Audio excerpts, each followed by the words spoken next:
አካል ጉዳተኞችን ተጠቃሚነት ለማረጋገጥ እየሰራ እንደሚገኝ ገልጿል። የኢትዮጵያ አካል ጉዳተኞች ብሔራዊ ማህበር በኢትዮጵያ የአካል ጉዳተኞች ሕግ እንዲወጣ ጫና ያደረገ መሆኑን የቦርዱ ሊቀመንበር ተሰማ ሰብስቤ ለአሻም ነግረዋታል። የአካል ጉዳተኞች የትምህርት፣ የጤናና የስራ ዕድል ተጠቃሚ እንድትሆን ተጠያቂነት በሚያሰፍን መንገድ እየሰሩ መሆናቸውን ተሰማ አብራርተዋል።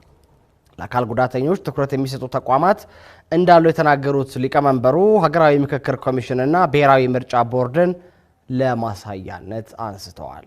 ባለፉት ዓመታት ጀምሮ በማህበራችንና ሌሎች አካል ጉዳተኛ ስቴክሆልደሮች እየሰራን ያለነው የተጠቃለለ የአካል ጉዳተኞች ሕግ በአገሪቱ እንዲወጣ ጫና እያደረግን ነው።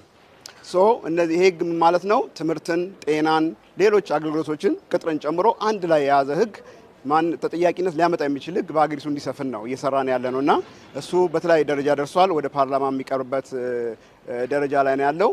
እሱ ከሳካ ትልቅ አቺቭመንት ነው። ግን ለዛ መሰረት የሚሆን ደግሞ እኛ የግንዛቤ ማስጨበጡና ሌሎች ስራዎችን እየሰራን ነው የምንገኘው። ቅርብ ጊዜያቶች ውስጥ አንዳንድ መስሪያ ቤቶች ስለየ አቴንሽን እየሰጠው ያለው አሉ። ለምሳሌ እንደ ምርጫ ቦርድ ልናነሳ እንችላለን። ሌላው የምክክር ኮሚሽን ልናነሳ እንችላለን።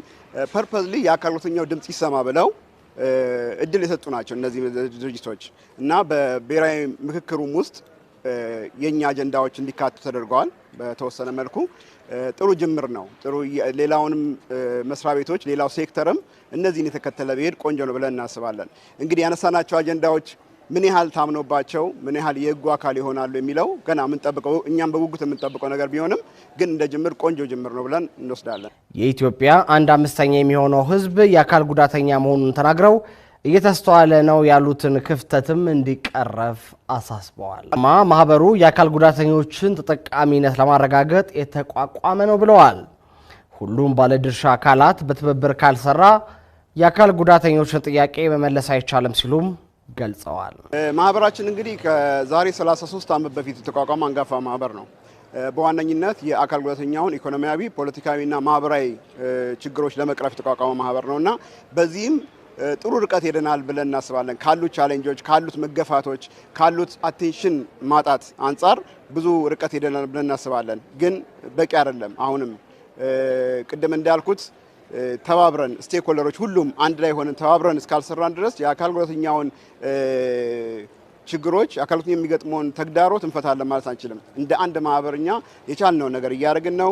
ከስቴክሆልደሮቻችን ጋር በቅርበት እየሰራን ነው። ግን ይሄ ብቻ በቂ አይደለም። ሁሉም ሰው ምክንያቱም አካል ጉዳት ሁሉም ቤት ያለ ነው፣ እያንዳንዱ ጋር ያለ ነው። ኢትስ ኖት አባውት የቻሪቲ ጉዳይ አይደለም፣ የመብት ጉዳይ ነው። እኛ የምንጠይቀው ሁሌም ቢሆን ይሰጠኝ ሳይሆን ይገባኛል ነው የምንለው እንደ ዜጋና በዛ ረገድ የተለያዩ ህጎች እንዲወጡ የማህበራችን ትልቅ ተሳትፎ አድርጓል። በአገሪቷ አሁን በአካል ጉዳተኞችን የነኩ ህጎች የወጡበት ላይ የኛ ማህበር ትልቁ ሚና ተጫውቷል።